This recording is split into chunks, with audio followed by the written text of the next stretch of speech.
A couple of days ago, I was watching. I get a couple of. Well, I get several movie channels. Um, they're German. Okay, they're not like it's not HBO and Stars and I don't even know if that still exists. Yeah, on Direct TV. Um, but that's American satellite TV. In case some of you in other parts of the world didn't know what I was talking about. Um, yeah, there's stuff like that here in Europe too, in Germany, and what's cool is that um, I can watch them in English. That's major cool to me. Uh, whatever country a movie is made in, I prefer to hear the voices of the original what actors text, something like that. So even if it's a foreign movie, yeah, I prefer to hear the original voices and then have the English subtitles on the bottom because the voices makes all the difference in the world. Because believe me, people, I mean, I've watched a lot of German TV and and a lot of German normal TV stations, like when they show American shows or American movies on German TV channels, they always dub it with German voices speaking the German language. And it's not always a good job. In fact, most of the time, it's a horrible job. These people who work at these dubbing studios, I really think they should have Americans working there, you know, to give inflection to the voice and so forth. Because a lot of times, what comes out in German is not even funny, or it's over acting. Yeah, for example, I'll give you a small example. Let's say we're watching a scene, a comedy movie. Um, what comedy movie do most people know? Um, well, I my favorite American comedy is Seinfeld, but a lot of people don't know Seinfeld. Yeah, because Seinfeld they went off the air quite a while ago, over 10 years ago. Yeah. Some people might know the show King of Queens with I don't know that guy's name again, Kevin something, and I don't even know if that's his name. And his wife, what was her name? See, I forget their real names, but in the TV series they're called Doug and shit, I can't remember their names. Anyway, let's say in the in this TV series you hear Doug's wife laughing. And for those of you who know Kings of Queens, she hardly ever laughs. No, she laughs. And it's usually like that. Yeah.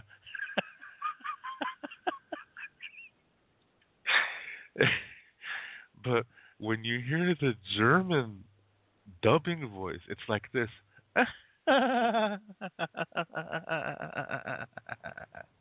It really trails. Yeah.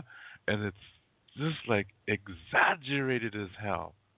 It just doesn't even match what you see on the TV. you know, it's just fake as hell. Yeah, and that's why I think some Americans should be coaching these German actors to try to be a little bit more realistic because what comes out is just stupid.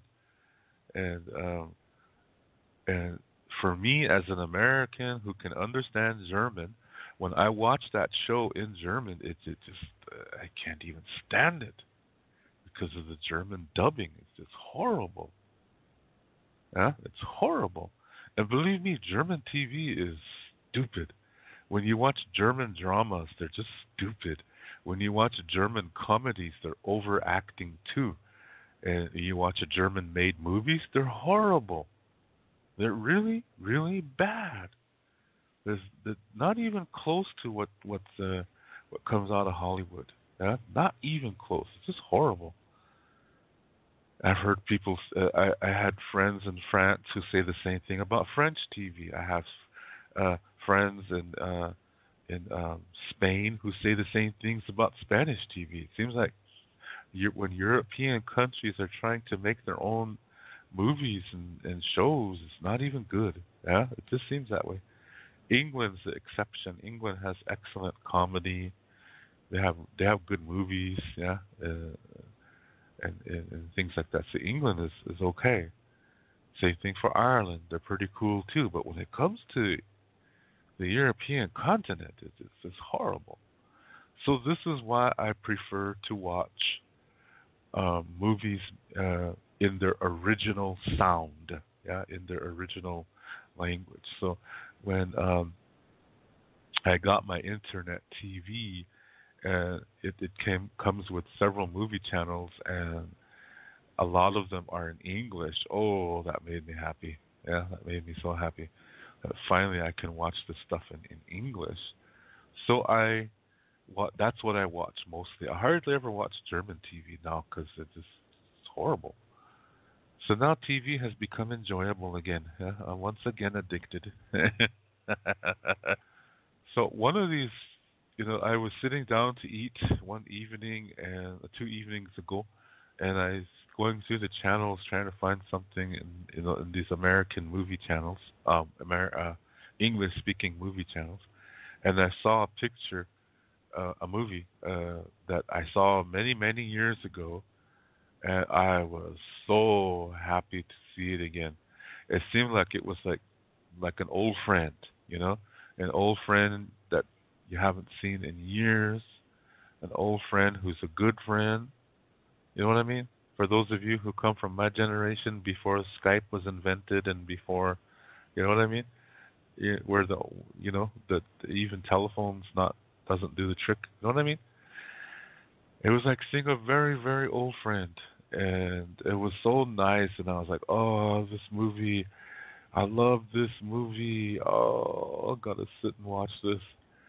And the movie is. Some of you may not like the movie because I don't think it did well at the box office.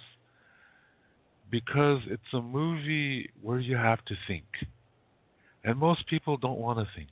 Yeah, when they go to a movie, they want to be dazzled. They want to be enticed. They want to be seduced, but they don't want to think. You know what I mean? But this movie it makes you think. I like that. Let me just talk about it and then see if any of you can guess the title, okay? The movie it takes place the movie comes from the 1990s, okay? And in this movie there's a brother and sister and their mother. The brother and sister are teenagers like 17, 18, like that. The mother is in her early 40s.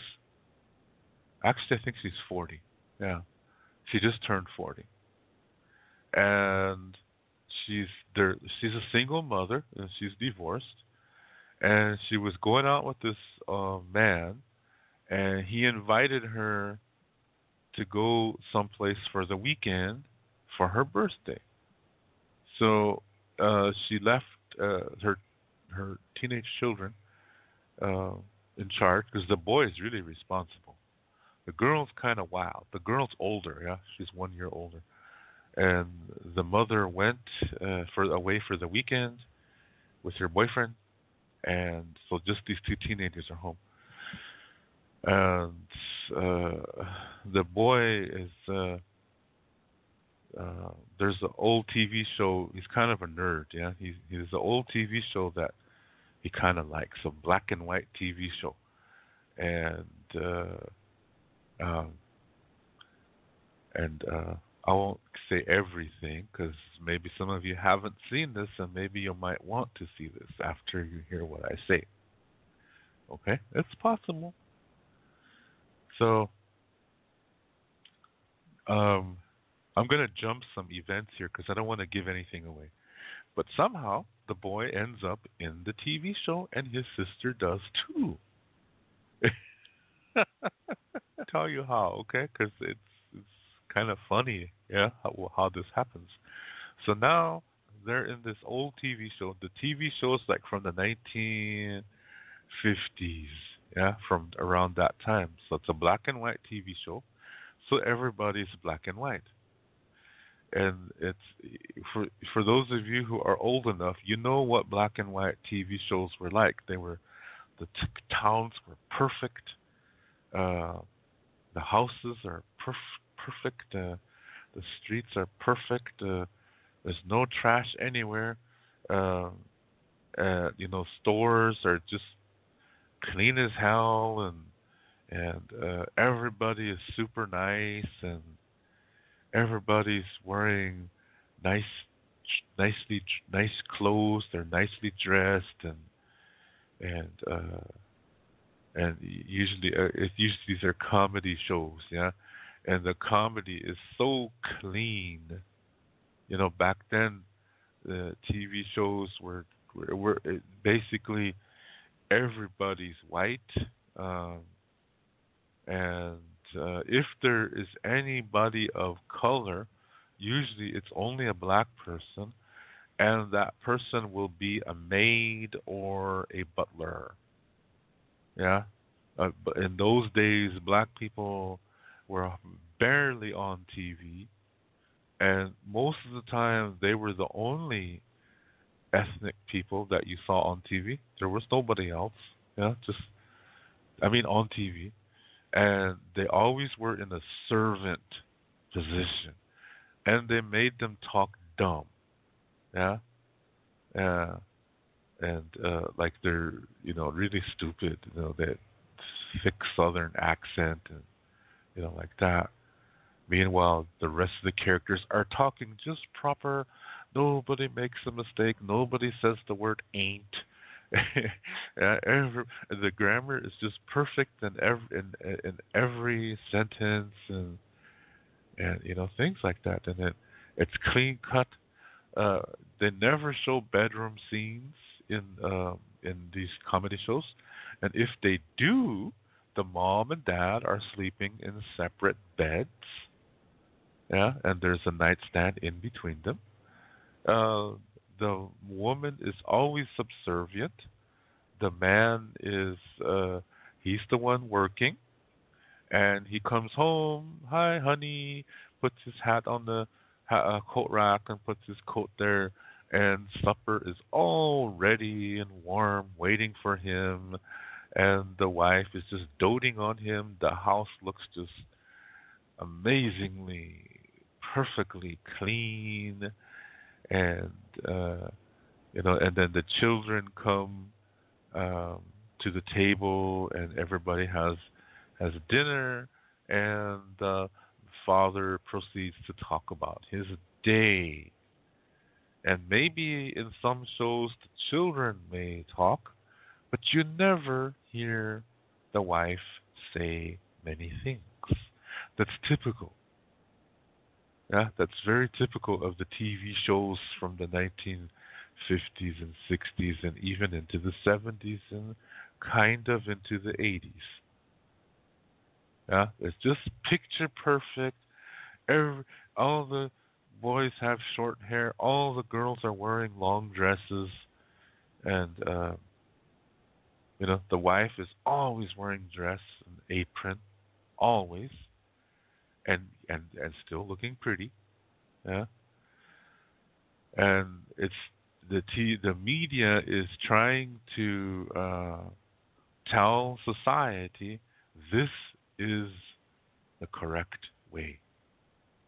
Yeah, that women should stay home and clean the house and cook and have children, and the men are the ones who go out and work, and the men can go out in the evening and join a bowling league or something like that. The woman is always home. The wife, she's always home. Um, Children, you see them studying. You see what I mean? You see, it's trying to portray uh, what American society should be, and what it's indirectly saying is that American society is a white society, that uh, people of color are stupid. Because remember what I said, if a show had a black character, that person was always like a babysitter or a housekeeper or a servant or a butler or something like that. They were never in prominent positions, and this is typecasting. When you see these TV shows, if you're white and you think nothing of it, yeah, and you think, oh yeah, this is the way it is in my house too, yeah. See, that shows you how successful this was. It's kind of like a brainwashing. Yeah, it's to get society to accept the fact that American society is a white society, and that anybody of color does not deserve to live like this. Do you see what I mean? That's what it's instilling in you, and when you watch these things. So when you're a child of color and you see this, you don't know, yeah, but you want to be like that, and then you grow up and you find out the American society doesn't want you to be like that because you're a person of color.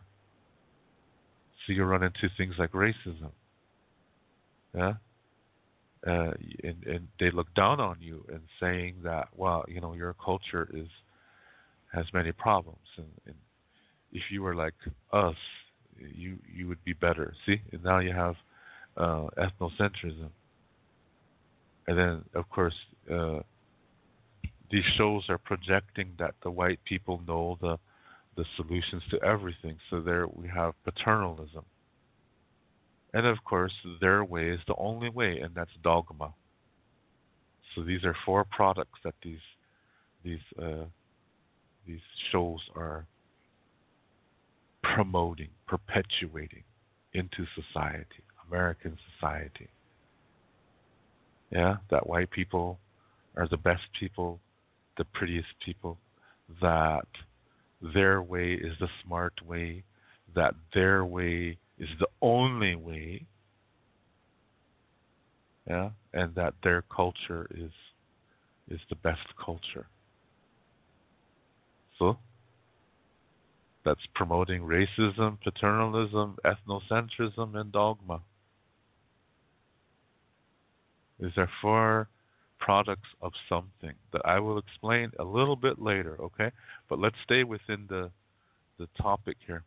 I will explain this later, don't worry. So that's what these shows are promoting, and we don't realize it because of the stories and the pretty girls and things like that. So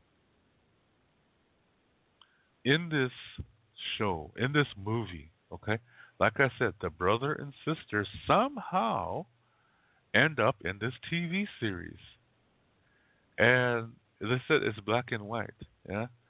And then the girl, she starts doing things, and for like, this is 1990s California girl, yeah. So kind of wild, and she's introducing sex to the high school students, and they go crazy about it, of course, yeah. And slowly, certain things begin to appear in color, yeah. Slowly, like maybe a tree or a flower or or something, yeah. And this is a TV show, okay? So all the books have no words in them because it's all supposed to be just, you know, what do you call it? It's just a TV show, but they're in it, yeah. And suddenly words start appearing in these books. Yeah? And it's so interesting, yeah? And eventually more and more color starts to come in. Yeah? And some of the people, mainly the younger people and a few of the smart adults, begin to appear in color. Yeah, like the mother character in in this TV show. The brother and sister assume the characters of the children of this TV couple. Okay, and their mother realizes that she's tired of doing the same thing every day, and she doesn't find any. She's not happy. Yeah, and oh, there's a good scene of her awakening, but I'm not going to tell you what it is, okay? Because if you know the movie I'm talking about, then you know the scene, yeah. Um, but there's a scene that's really good of when the mother awakens, so to speak, yeah, and uh, and suddenly she's full of color. She's color, yeah. She's in color. I mean, she's not in black and white, yeah. So now she's in color. She's still white. I'm just saying she's in color. Okay? It's like black and white TV, now color TV. You see what I mean? So some of the people appear that like they're in color TV, and the others are still in black and white. And those that are in black and white, they are they say things like, oh, this what's this world coming to? Look at these people. Look at them. There's something wrong with them. And there's one funny scene where this mother, who's in black and white, takes her daughter, who's also in black and white, to the doctor, who's in black and white. And the problem is the daughter's tongue is in color. It's pink. Let your mind wander for a moment, okay? Teenager, yeah, 16 years old or something like that. The doctor says, "Oh, it doesn't look serious. Just, don't eat too many greasy foods, and it'll go away. It'll go away. Don't worry about it. You have nothing to worry about." Typical TV doctor way of he doesn't know what to do. He's trying to act like he's still an expert. Yeah, and it's so funny that scene. I'll give that one to you. But anyway, see, slowly it's starting to become in color. But the people who are still black and white, uh, what's interesting is that some of their wives are just not staying at home. Yeah, this is really interesting. And so these men are meeting, and one guy says, "Well, I came home and supper wasn't even ready." And the men are like, "Oh my God, what's this world coming to?" And they're all like, "Oh, geez, what are we gonna do?" Like that. And then one guy says, "Well, look at this." Takes his suit jacket off, and he turns his back to the people, to the other guys, and there's a big iron mark on his shirt. Yeah, like when you leave a hot iron, when you iron your clothes, yeah, and if you leave your iron on something for too long, it burns the material. So, so his shirt is burnt in that one place, but he's still wearing it. And the other men are saying, "Oh my God!" Yeah, and the guy's just in shame. Yeah, I said, "Oh, I don't know," He's just all like, "Oh, my world is falling apart," like that. And and they said his wife said she just forgot. Yeah, she was thinking about something else. And the other men are like, "Oh, she was thinking about something else. Oh no!" And they're serious. Yeah, and And you think about that scene, it's like people, like the women were waking up first, yeah. And in another scene, um, this guy he owns like what they call a malt shop or something like that. It's a place where teenagers go to have malts and burgers and socialize, and there's a jukebox there, kind of thing. And this man who works there, he's kind of artistic, and he was telling somebody, the only time he paints his windows is before Christmas. When he does a Christmassy painting, and it just says season's greetings. And he said, I've been thinking about that a lot. He said, why is it that, you know, I think all year long I think about this one moment, and everything else just seems not important. I don't understand. Yeah, it turns out he's an artist, and as he's painting more and more for the heck of it, see, he doesn't realize that he can paint when he has free time, that he should. So he does. In time, I think he's the first man who color enters his body. He becomes like in color TV. Again, he's still white. Okay, I'm just saying he's appearing in color now. Okay, he's the first man, and it has to. And look, think about that, the artistic nature. Now think about the women and how they appeared in color first by starting to challenge what's normal. Now, the show is also showing you who created the idea of normal in this society. It's the men. Everything favors males. And it's saying that women should serve their man, that girls should do things for boys, that the female role is to satisfy the male, and that's her only role, that she should not be feeling any satisfaction herself because she's a woman. She's only a woman. That's what this society is saying, and it's created by the man. Therefore, it serves the man. So it's saying men are more important than women. And when the women start to think, like, why am I doing this? And why I'm not happy?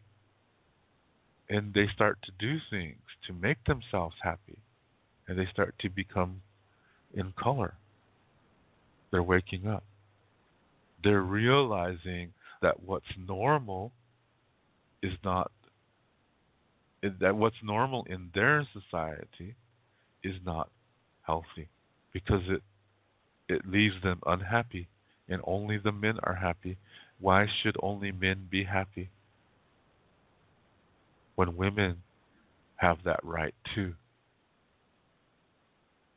You see how symbolic this movie is? Like I said, it's a movie that makes you think. It's a real smart movie, in my opinion. So, in this, what do you call it? In this, I'm trying to think of some other scenes. Like, oh yeah, like I said, when the books start to, as people are becoming, in color, the books begin to be filled with words, and they're all excited because wow, these are cool books, Catcher in the Rye, and all these wonderful works of literature, To Kill a Mockingbird, and so these really really wonderful books. Uh, Huckleberry Finn, Tom Sawyer and Huckleberry Finn. You know what I mean? All these cool books that really take you on an adventure. People who really could write. All these books they're starting to fill with words, and the kids are starting to read them and just being excited, and they're waking up and suddenly they're in color. That this society did not allow for art to be creative. It did not allow for music to be creative. That only certain types of music could be played, like the John Philip Sousa songs, for those of you who know what that is. Stars and Stripes are Forever and all that kind of thing. Nice music, but that serves a purpose. It shouldn't be normal music. Do you know what I mean? And you know that it really favors the men. And so when the men see this happening, and they're saying, "Hey, this is wrong. We have to." They put out a set of rules for. They call the black and white people. There are still in black and white TV. They call themselves the pleasant citizens or the true citizens. That's what they're called, the true citizens. And those who are appearing in like color TV, they call them the other citizens. And so the government is consisted of people from the true citizens, and they come up with this set of rules saying that if everybody observes these rules, they can live together in harmony. And the rules are saying that yes, painting will be allowed, but only in shades of black and white and gray. Music is totally allowed to be played, but only, and it lists music like Perry Como and John Philip Sousa, and really, I don't know, um, music that's very how can I describe it? Being a musician myself, music that's very conservative. So in other words, no jazz, no rock and roll, no blues. Do you know what I mean? So and that that certain rules would be followed, and so forth. And it's funny because some of the store shop owners are putting signs on their doors saying no colored people allowed. Now, for those of you who are old enough, colored people in our reality is black people and anybody else. But it was focusing more on black people. But it really included everybody who's not white. Okay, these in the 1950s and even before that, that's what stores were doing. Even in South Dakota, there were stores that said no Indians or dogs allowed. In these stores, yeah, if you're Indian or a dog, you couldn't go in. See, it's no joke. So this is the kind of thing that happened in the TV show when it says no colored people allowed. What they're talking about are people who look like they're in color TV. They're still white. They're still white people. It's just that they look like white people on color TV, and everybody else is like white people who look like they're on black and white TV. It's a difference. Do you see what I mean? So anyway, um, so and then people are making fun of these young people because one maybe the guy is still black and white, but the girl's in color. Yeah, so they would make fun of the guy and girl by saying something insulting about his colored girlfriend. Silly, stupid. But it's showing you something that is that when you look at this society in this TV show, it's male oriented, it favors the male, and it's saying that only men know what is good for the society, that only men should have uh, pleasure, and that women are servants, that women are second class citizens, that women are property, that women should do what their husbands tell them to do. Like in this, the first woman who starts to come into color, she decides she's going to leave her husband because she's not happy there. And he says, "No, you're not. You're going to sit down here and you're going to have my supper ready every evening at 6 o'clock." And what did he say? And she said, "And you will wear gray makeup to make yourself look like normal." He said, so she can look black and white again. Yeah, like she's in black and white TV. And and that's all there is to it. He's the law. And she says, "No, sweetie, that's not gonna happen." She said, and she says, "I made you a few meals." And she tells him the instructions on how to heat them up, how to use the oven.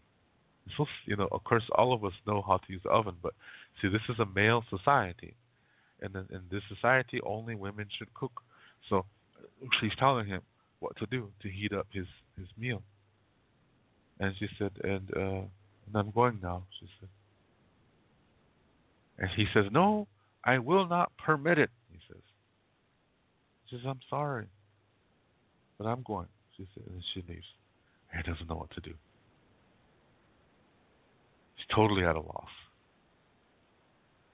Unheard of. Oh my God, this woman has just rebelled. So, so that's when these men meet together, and it's just shocking, yeah. And so they say, "Well, we got to come up with something," and that's when they come up with these rules. And then slowly the society begins to crumble as more and more people are becoming in color.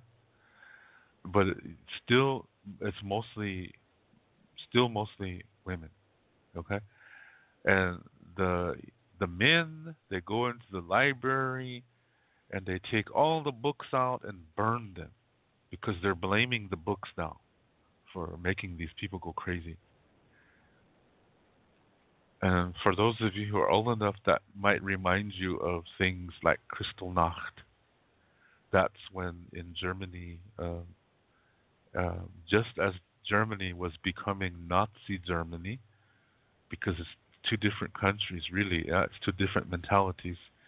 As Germany was becoming Nazi Germany, they were putting the Jewish people, they were put, yellow stars on them, and uh, and then they would put them on trains, and they're starting to send them to concentration camps now. And in the meantime, they're taking out all their material, all their belongings, and they're taking them into the streets and burning it, and they basically destroy Jewish homes. So there's a scene in there that reminds you of that, yeah, that it reminds you of this Kristallnacht, what happened in Nazi Germany. But the other things there's other scenes in this show that remind you of 1960s protests in the South and Mississippi and Alabama and places like that, Martin Luther King and that kind of thing. And it shows you that the society that's set up to favor only one gender is not going to work.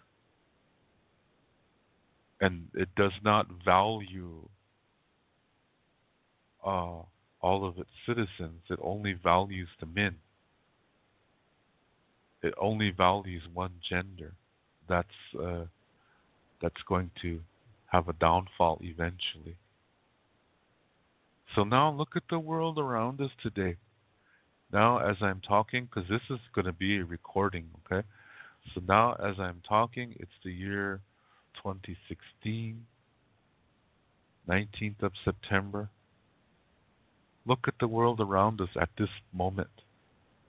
Look at the societies all around the world that favor only one gender. How many societies is that? My God, it must be almost every society on this world. Almost every religion that you can think of favors the male. Even in native societies, we've become different too. We're not like our ancestors.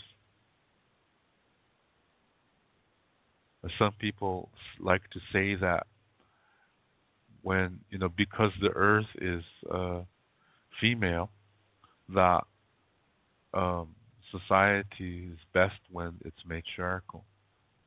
Some people think that. A lot of natives think that too. And I disagree.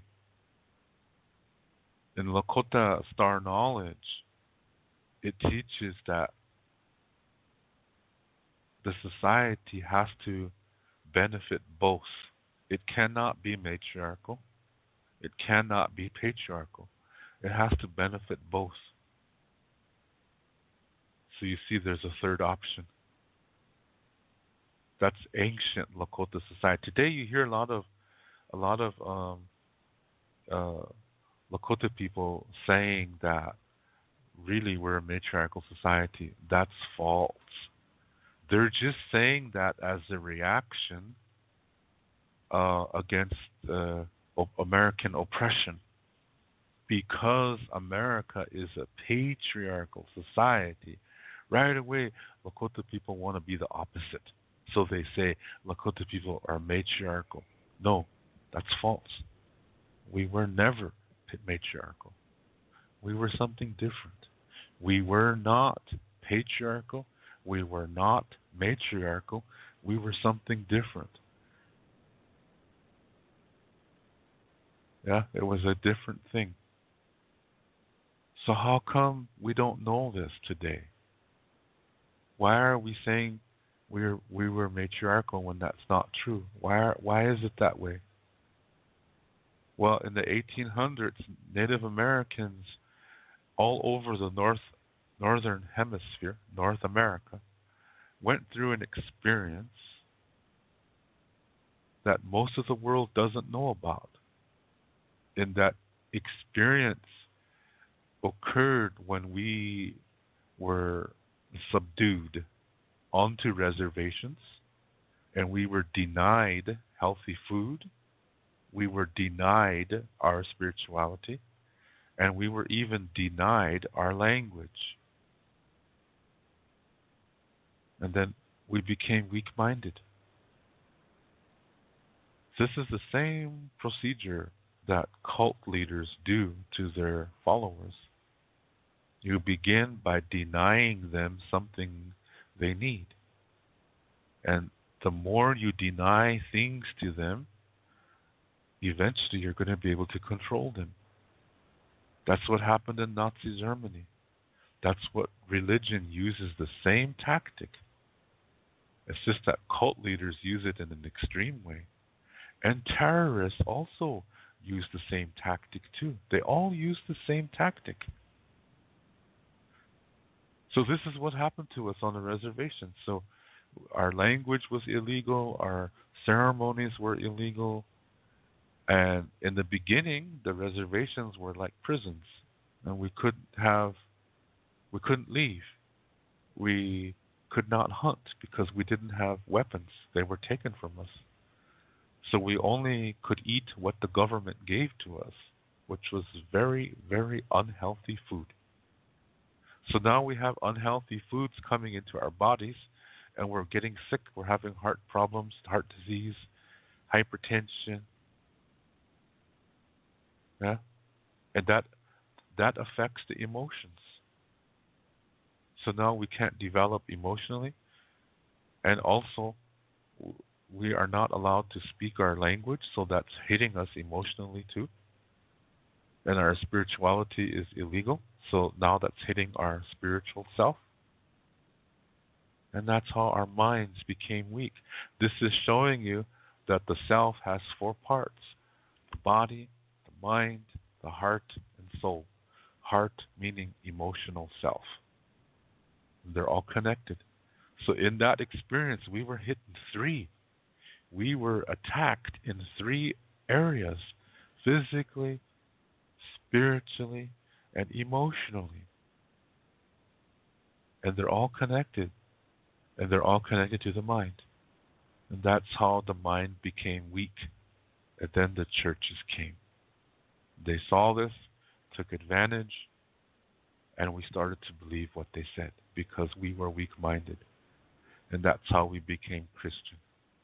And to get us into churches, the priests learned our ways. And they said our ways conflict with the Bible, so that means our ways are from Satan. And they said our language is connected to our ways, so our language is also from Satan. And we believed it. So people started focusing on only speaking English and going to church. After several generations, nobody has talked about the ancient knowledge. So after several generations, nobody knows it. Just a few people still do, like me. Yeah? So this is why most Lakota people today don't believe what I say. But that's okay. I'm not here for Lakota people. I'm here for everybody. I'm here for the world. This message is for the world. So, um, so now, after several generations of this brainwashing that Native people have gone through, Indians only know a small remnant of our original way. And that small remnant is Christianized. So they don't really know the complete story. So a lot of Indians, they know how we got the white buffalo calf pipe, but they just know a small remnant of that version. There's parts of the story they don't know because the priest said it comes from Satan. Yeah? For example, in one part of the story of the white buffalo calf pipe and the white buffalo calf woman, in one part of the story, the white buffalo calf lady, she tells the people, she gave this pipe to the Itazipco Lakota people.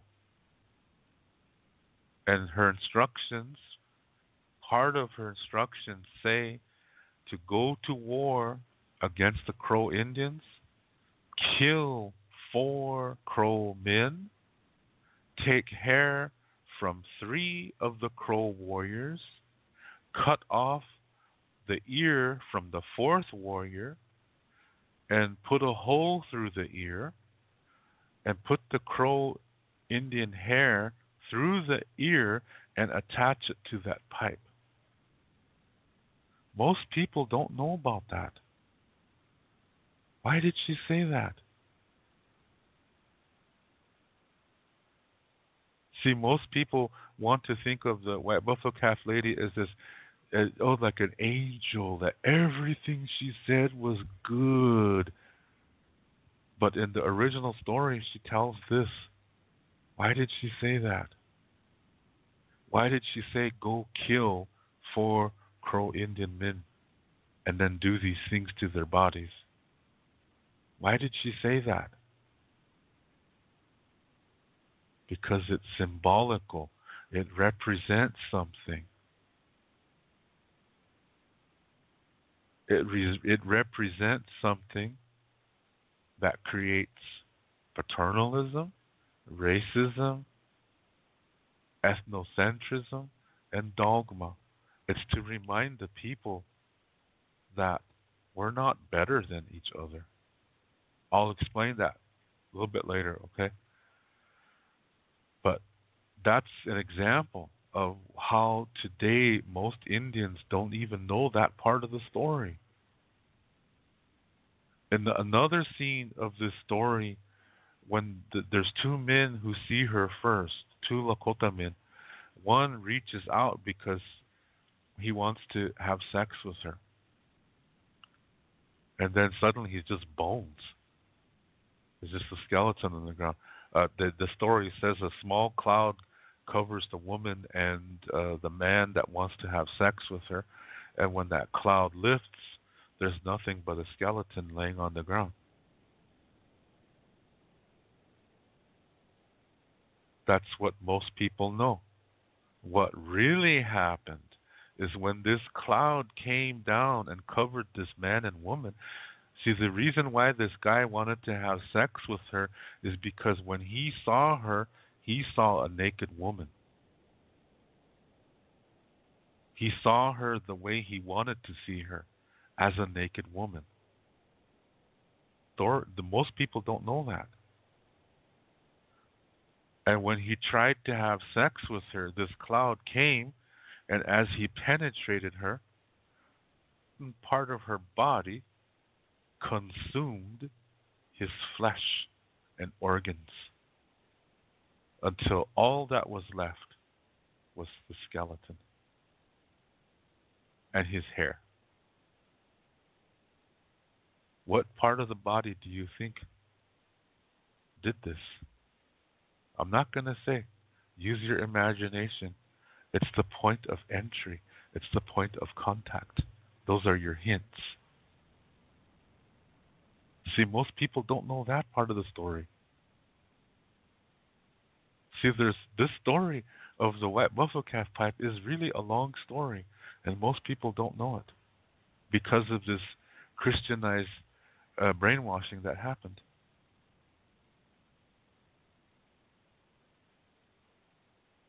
That's why I said what most Lakota people of today know is a tiny remnant, and that tiny remnant has been Christianized.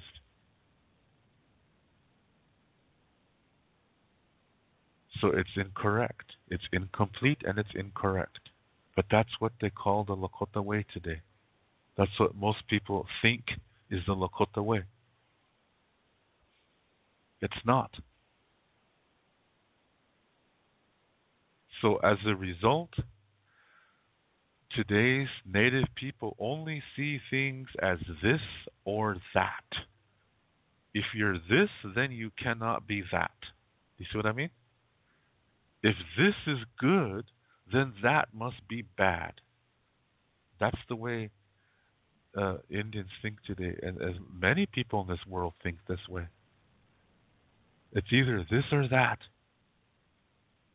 Now think of this film I've just talked to you about, where you have this society that favors the man, and that people who support that appear as like they're in black and white TV. That's this. Okay? That represents this. They're saying they're right. They're saying their way is the only way. They're saying that if you do things their way, everything is happy.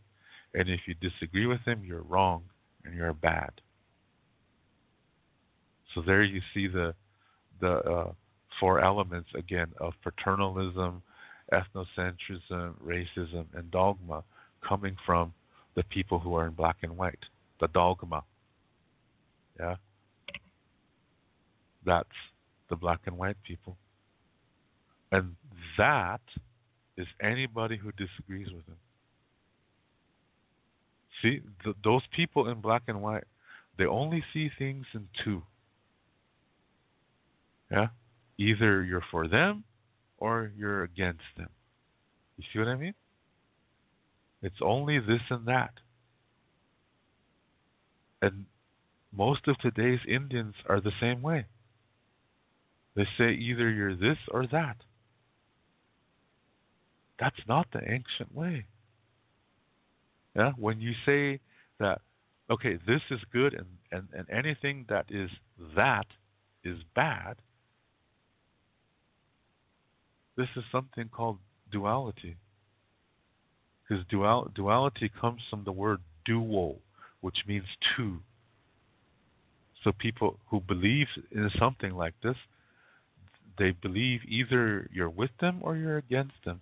And they'll say nonsense statements like, if you're not part of the solution, then you're part of the problem. That's bullshit. That's false.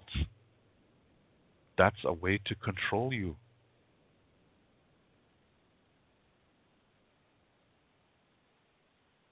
See, there's something wrong with that.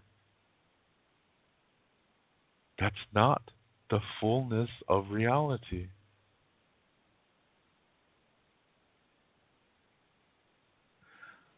So, going back to this film, uh, I'll say it one more time. The people who appear in black and white, they're the ones in control of the society, and they want to make the rules. And if you don't follow the rules, then you're a problem. And the rules favor the people who appear in black and white and men. But the first people to awaken to, that wake up from this, notice I said the words wake up. This kind of society keeps you numb. It keeps you from seeing the full reality because it's telling you what to think. You don't get to think on your own. This society is telling you what to think. It's telling you how to think and what to think about. It's controlling you, and it favors the man. Do you see what I mean? So, when you realize that, that's when you wake up. When you realize that it's favoring a certain people, that's when you wake up. And that's why some of the women started to wake up and realize that I'm not happy, and I deserve to be happy, and they're absolutely correct. Meanwhile, their husbands are saying, "Wow, this is a good, nice home. We have nice children. This should make you happy." See, the man is defining what happiness means to a woman in this kind of society. That's showing you that the men regard women as property, as inferior, and as servants, and less intelligent. Yeah? But when the women wake up, they're realizing that they're not happy and they deserve to be happy. They don't like this situation, so they're going to leave it and find happiness and be happy and be peace. Yeah? And then of course the young people, they're waking up, and the artist, like I said, that's in this show, that he realized there's no law that says he can, you know art does not obey law. That art is art. Art is expression. Art is free form. But there's no rules in art. If it makes you feel a certain thing, you've accomplished something. It can touch your soul and wake you up. That's why artists are very enlightened people that are not everybody can understand because of the way they see things. And musicians and writers are the same way. That's why the art was attacked, the library was attacked, the music was attacked in this TV show. The people who were in black and white were trying to define what is good art, what is good music, and what is good literature. Do you see what I mean? They try to control everything. Want you to They want to control how you think. Now think of everything that's going on in this world today. Look at what's going on. That's the same way.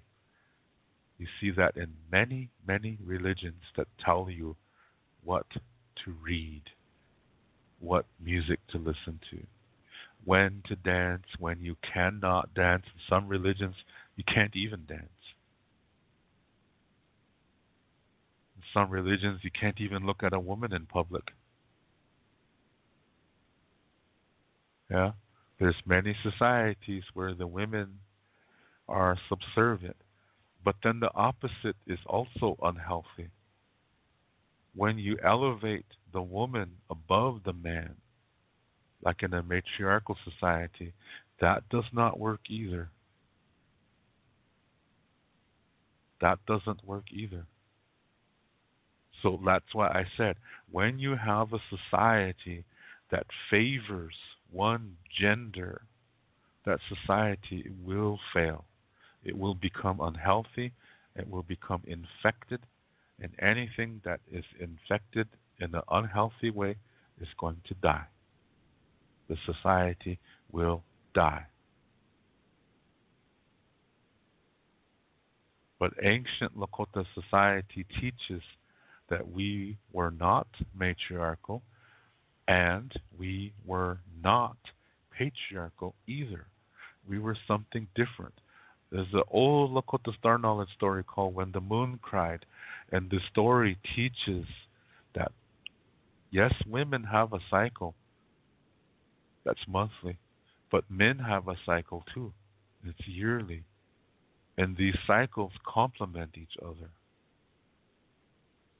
Neither one is more important than the other. If our cycles were the same, there would only be one gender. You see what I mean? So that's why the cycles are different. But neither cycle is more important than the other. They're both important because it's what's necessary for creation to continue. So they're both important. So the society has to be good to both genders. And neither gender can say what happiness is. Because it's different for the woman than it is for the man, and vice versa. So the society has to be a different way.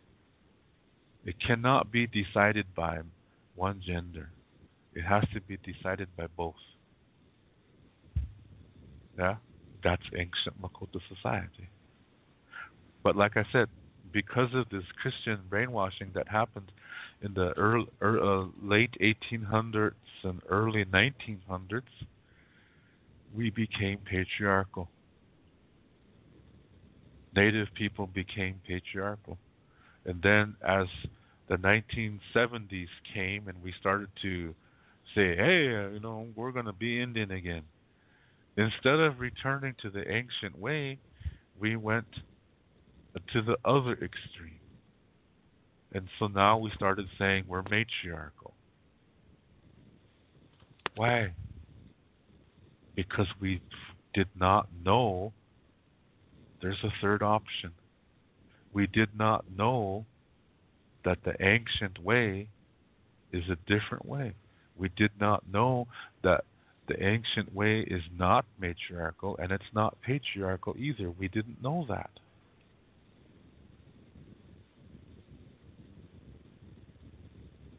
All we knew is this and that. Because of that Christian brainwashing experience, the only thing that Indians knew was this and that. So in the beginning of the reservation, we were this. We were patriarchal. Then in the 1970s, we started to become radical.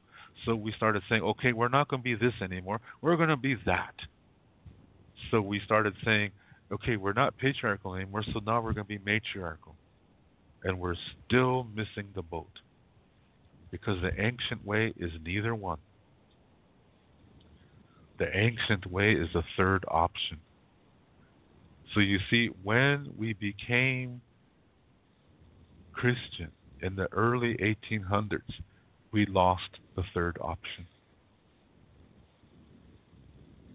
So what this means is that before reservation time, we believed in this, that, and the other. And sometimes there's more than one other. The ancient way says there's always going to be at least three perspectives. At least. Most of the time, there's going to be four, but at least three. And sometimes there will be more than four. But never, ever will there only be just two. Never. It will never be just this and that. It's going to always be at least this, that, and the other. That's the ancient way. And neither one of those ways is more important than the other, than each other. Every one of those ways is important. See the difference in this movie? It's showing that there's only this and that. Okay, I mean the people who are appearing like they're in the black and white TV show, they're saying there's only this and that. And that's symbolic of what you see in the world today. Almost everywhere on this planet that you go, you're going to encounter this or that, this versus that. It's always just two options. That's called duality.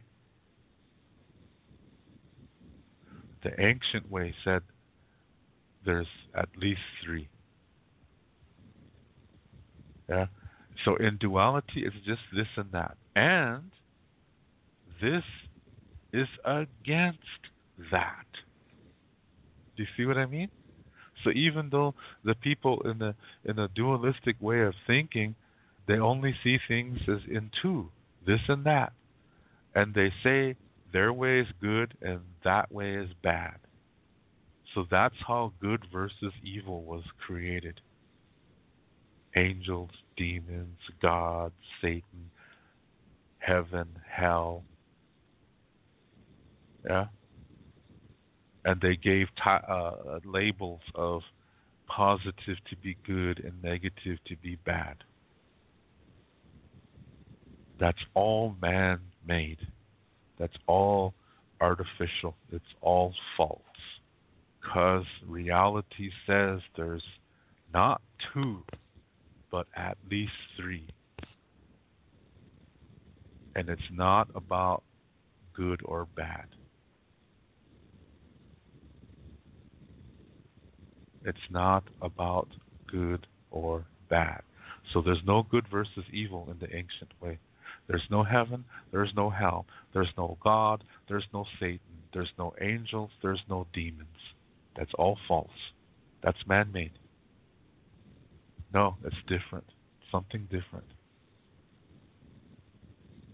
That's the ancient way. So in this movie, the people that are seen as in black and white, they're dualistic. They're duality. Because they say their way is the right way, and if you disagree, you're wrong.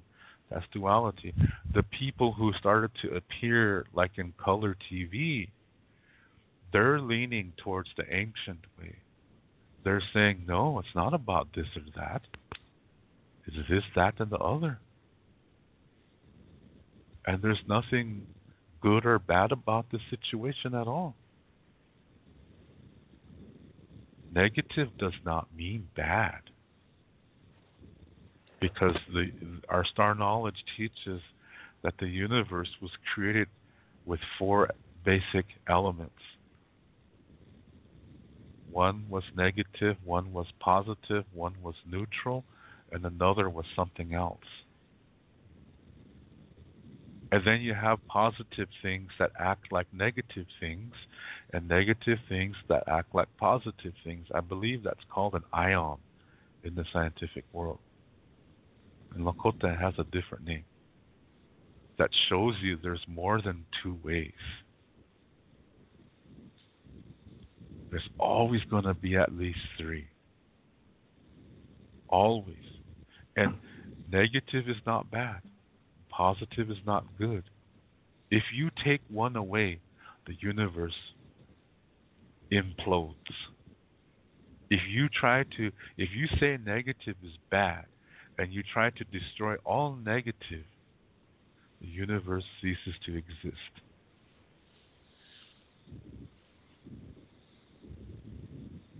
Now, there's only one religion that I know of, and I know many religions, but there's only one religion that says that all of this is peace. That negative and positive, good and bad, that this all is a part of peace. That's very close to the Lakota ancient way. And this religion says that this is what God is. That God is not good, God is not bad, God is both. And because of this, this religion is the most hated religion in the world. Just like Indians are the most hated people in the world, too. What religion do you think this is? This is Judaism. Judaism says God is, in some ways, God is a man, in some ways, God is a woman, and in some ways, God is nothing. It's an idea that cannot be represented as a person.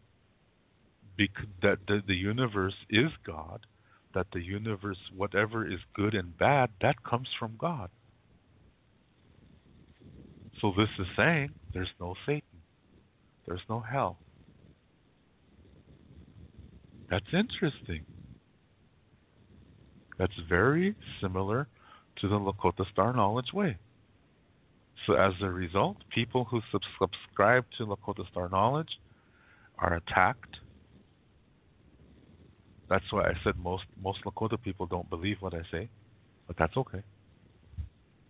And the same way the Jewish people are most hated people too. We have this similarity. I really find that connection interesting. But that's another story, okay?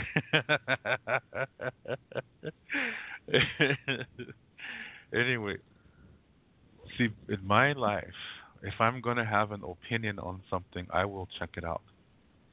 I don't go by hearsay. I don't say that, oh, so and so said that, they saw a Mormon with a young man, and so that means all Mormons are evil. How does that mean that? That's gossip. What I do is I check it out.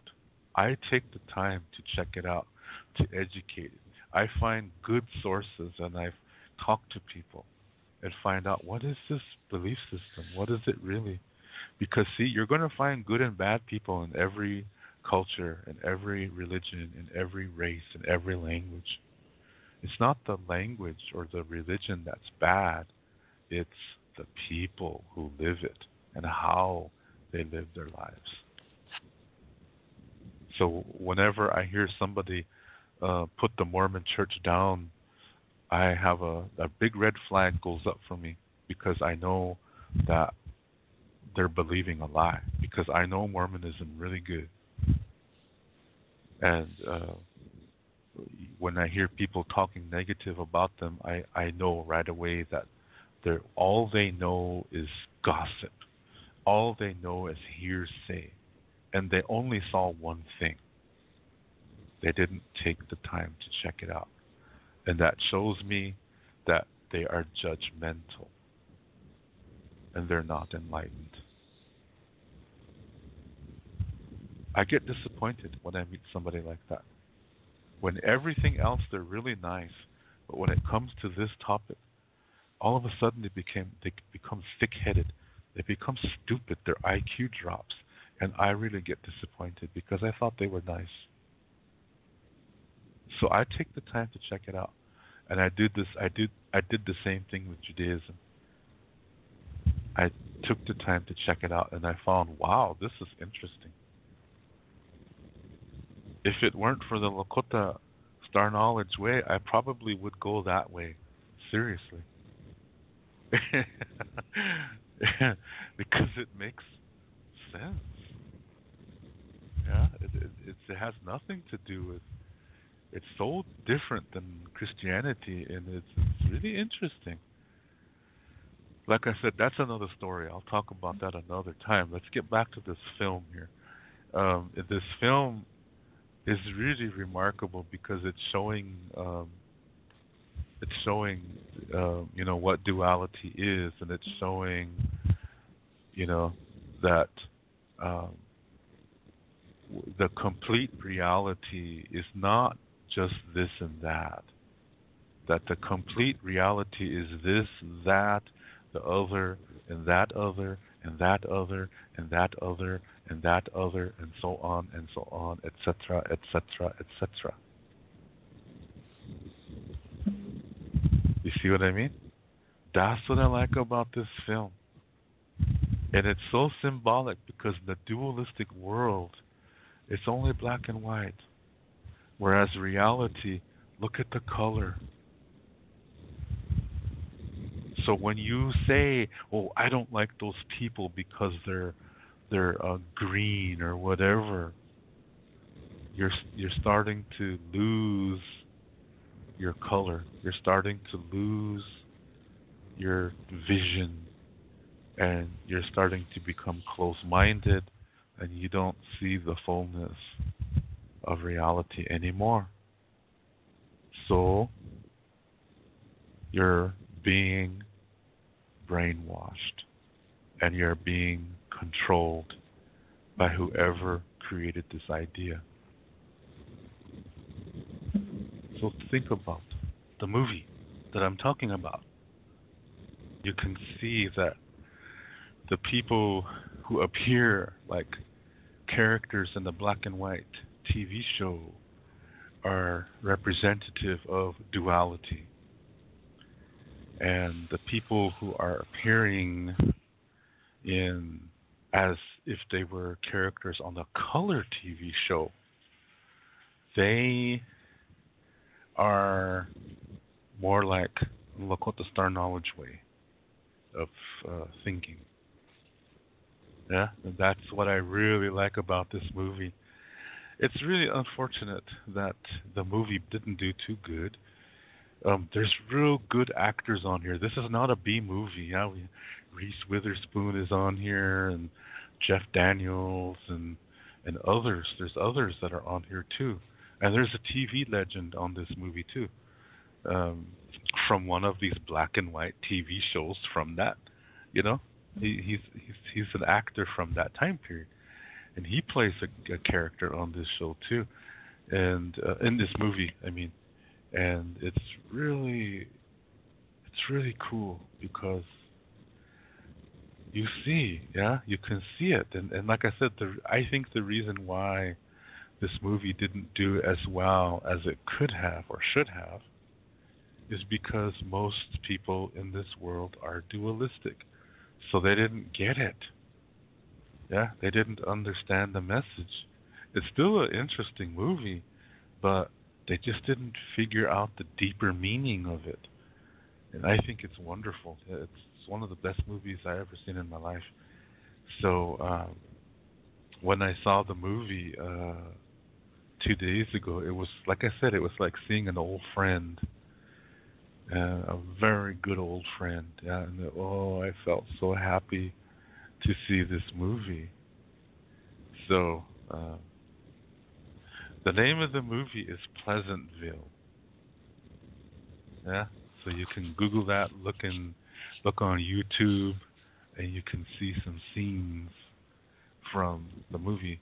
At the end of the movie, you hear the song, a Beatles song called "Across the Universe," and it's a nice singer by the name of Fiona Apple who's singing the song. I think she did a real good version of that song, and she sang it for the music video.